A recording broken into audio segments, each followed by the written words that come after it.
Southside United Church, uma igreja missional que está servindo a comunidade do sul de Brisbane. E nós todos queremos servir a nossa comunidade, queremos servir a Cristo.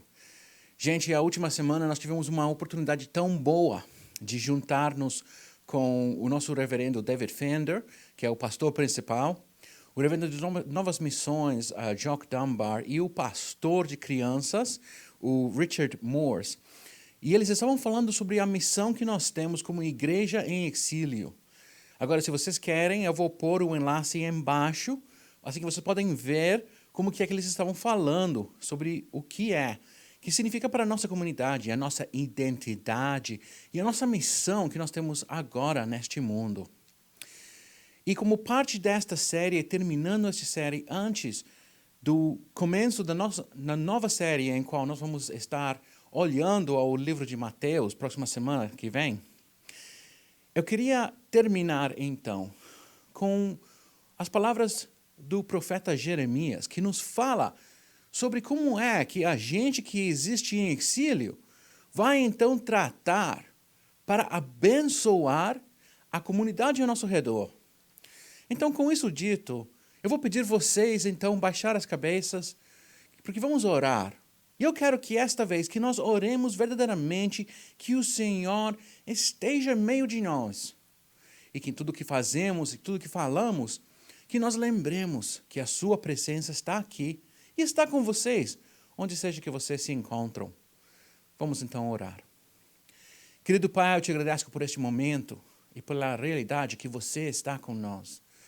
Que você nos comunica sobre o seu coração e o seu desejo para as nossas vidas, para a missão, qualquer parte do mundo onde nos encontramos. E eu pido então que a sua verdade, a sua vontade seja feita neste momento em meio de nós. Oramos isto em nome de Jesus Cristo, nosso Salvador. Amém.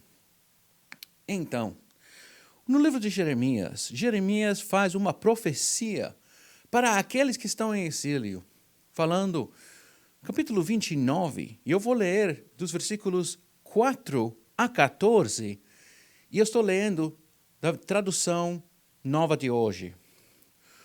O Senhor Todo-Poderoso, o Deus de Israel, diz o seguinte a todos os judeus que ele deixou Nabucodonosor levar como prisioneiros de Jerusalém para a Babilônia.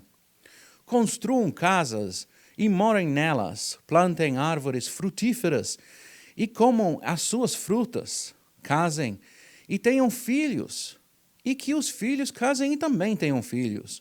Vocês devem aumentar em número e não diminuir. Trabalhem para o bem da cidade, para onde eu os mandei como prisioneiros. Orem a mim, pedindo em favor dela, pois se ela estiver bem, vocês também estarão.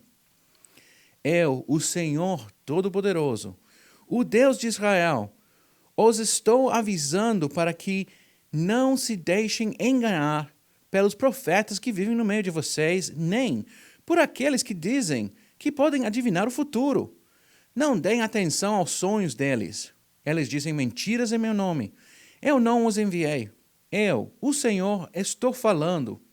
O Senhor diz ainda, quando os 70 anos da Babilônia passarem, eu mostrarei que me interesso por vocês e cumprirei a minha promessa de trazê-los de volta à pátria.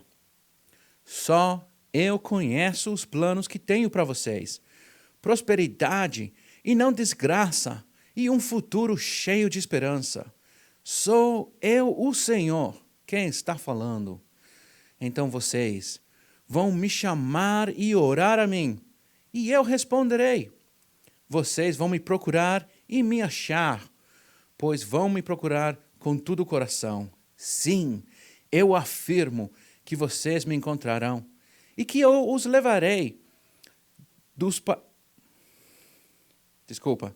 Sim, eu afirmo que vocês me encontrarão, e que eu os levarei de volta à pátria.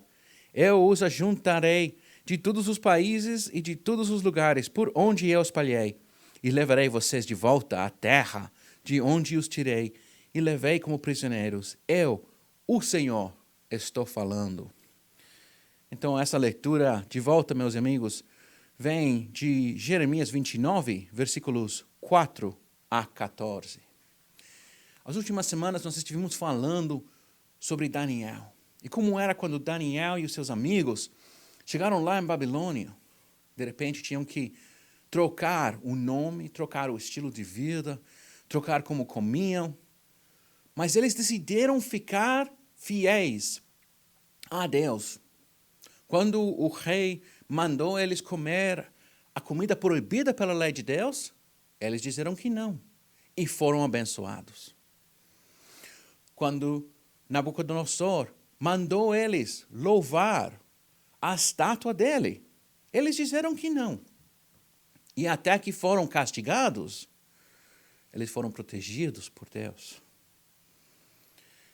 Gente, nós temos que lembrar que nós não estamos morando na terra prometida.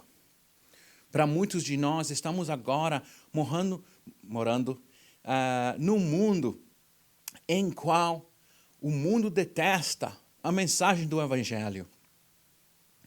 Mas Jesus diz, por a outra face, né? Nós temos que lembrar que nós temos que amar. Nós temos que lembrar que por causa que Jesus primeiro amou a eles, por causa que Jesus primeiro amou o pecador, por isso que nós temos o amor nós mesmos. Isto não significa que nós temos que, então, suportar qualquer coisa que o mundo quer fazer. Não, não é assim. Como Daniel e os seus colegas, eles não decidiram seguir o caminho de Babilônia. Eles queriam ainda seguir o caminho de Deus. Nós também temos que lembrar isso. Nós temos que ser fiéis a Deus. Mas ser fiel a Deus, meus irmãos, minhas irmãs, não significa odiar. Não significa, então, carregar todo o castigo e todo o mal sobre essa pessoa, sobre essa situação. Mas, em vez, amar com o amor mesmo de Jesus. Porque se Jesus não amava, nunca houvera ido para a casa de Zaqueus, nunca houvera ido para falar com Pedro, Judas e os outros apóstolos. Não houvera ido para essa cruz, para sofrer por nós. O mundo, queridos, está sendo dividido agora. Entre os que dizem, isto é o correto, você tem que fazer isto, e os que dizem, isto é o mal, você não tem que fazer isso.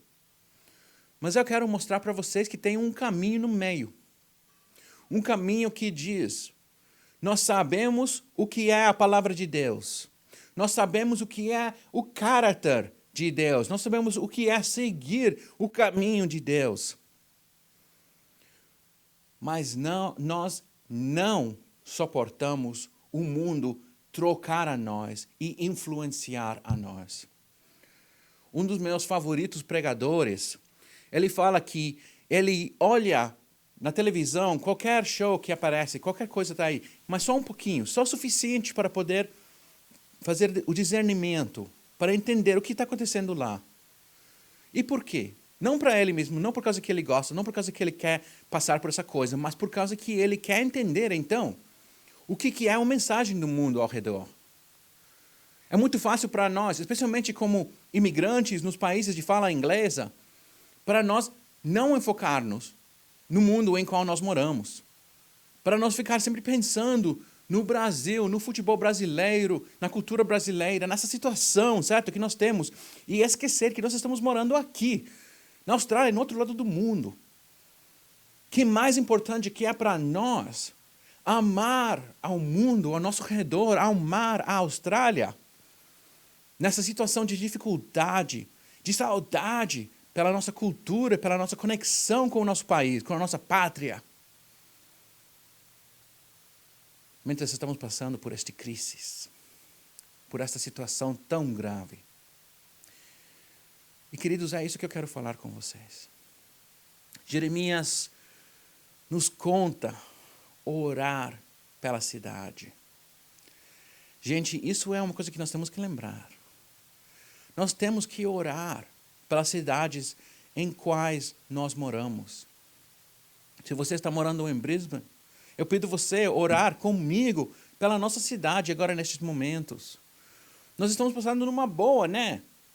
Comparado ao resto do mundo, nós temos quase 0 casos de coronavírus. Nós estamos, pela maior parte, aí caminhando pela rua, livres, indo para os parques, tudo isso daí. Essa semana, o nosso time de futebol, St. Paul's Soccer Club, em Mansfield, puderam ir de volta para jogar futebol. Que joia! Que bom! Mas, gente, nisso daí, nós temos que também não esquecer que tem muita gente no mundo que está sofrendo muito, que está passando muito mal. Muitos dos nossos colegas, nossa família no Brasil, em outras partes do mundo, até em Vitória, o que está acontecendo lá é muito grave e pode acontecer aqui também. Por isso nós temos que orar, então, pela proteção, para Deus agir neste lugar e lá nesses lugares, para Deus fazer a sua obra de uma forma manifestante do Espírito Santo entre eles e entre nós.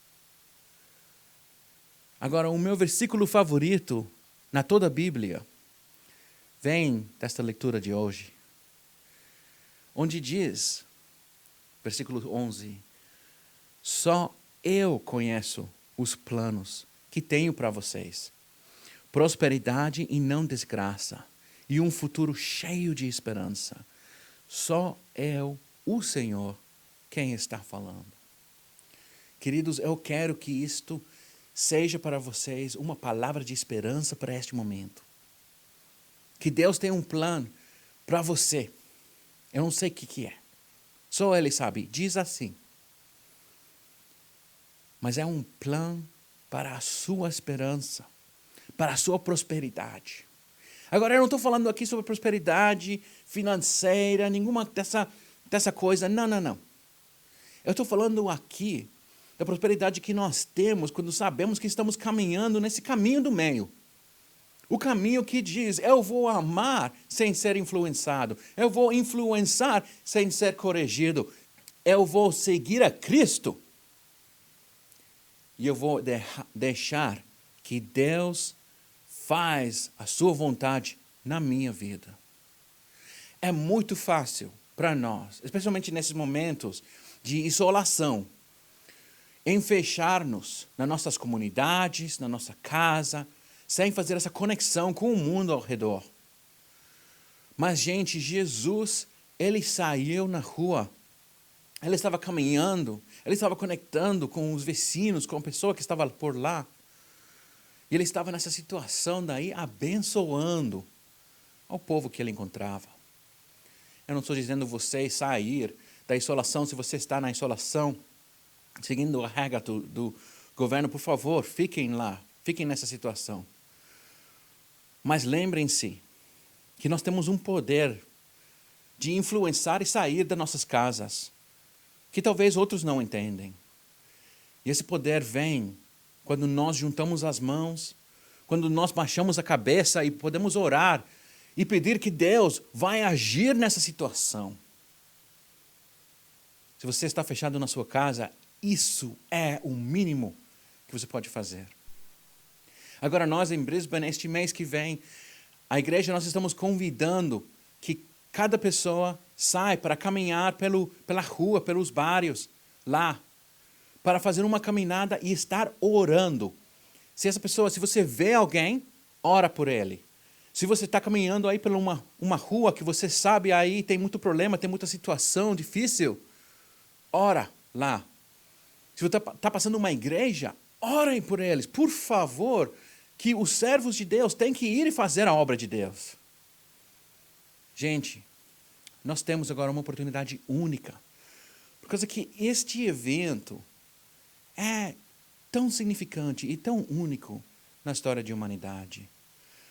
Não deveríamos deixar passar, mas em vez, como os exílios judeus que estavam em Babilônia, você e eu, a igreja em exílio, deveríamos estar prontos para seguir a vontade de Deus e abrir as portas para Ele fazer tudo o possível que Ele pode fazer através de você, através de mim e através de todos que nós encontramos.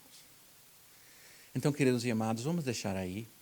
Eu pido vocês, então, durante essa semana, se você tem uma oportunidade, abre de volta Jeremias 29, versículos 4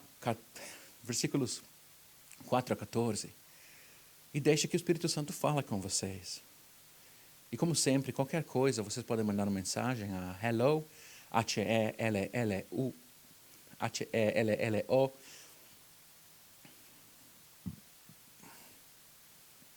e qualquer coisa, vocês podem mandar uma mensagem a hello, H-E-L-L-O, arroba ssuc.org.au. E se é um motivo de oração ou algo assim, nós vamos passar para o nosso time de oração. E vamos sempre estar lembrando de vocês nessa situação. E também podem, então, entrar no nosso grupo de Facebook, e o enlace vai estar embaixo deste vídeo também. Vamos terminar nosso tempo juntos, agora com uma palavra de oração. Querido Pai, eu te agradeço por este momento e por cada pessoa que está ouvindo, olhando esta mensagem. Eu pido que a sua glória seja feita através das vidas deles e que eles podem, então, consagrar, Senhor Deus, esses momentos na sua vontade. Eu pido por todos os pastores que agora, nesse momento, estão fazendo a sua obra, Senhor Deus, através de gravação, através de visitação, através, Senhor Deus, de fazer a obra aí nas igrejas, na rua, na situação em que se encontram, Senhor Deus. Eu penso especificamente sobre a missão na África, aí em Moçambique. Eu pido a sua benção sobre os meus irmãos lá, fazendo essa missão agora tão bonita. E também pelos meus irmãos que estão fazendo uma missão no Timor-Leste. Senhor Deus, que você continua abençoando eles com a conexão tão bonita que nós temos aqui com a Austrália. E, Senhor, que a sua vontade pode ser derramada sobre nós. Oramos isto em nome de Jesus Cristo, nosso Salvador. Amém. Bom, queridos e amados, até a próxima semana, que nós nos encontramos de volta às 5 da tarde, tempo australiano, aqui em Southside Uniting Church, culto, emergir, servindo a Cristo e a comunidade aqui no sul de Brisbane. Que Deus abençoe.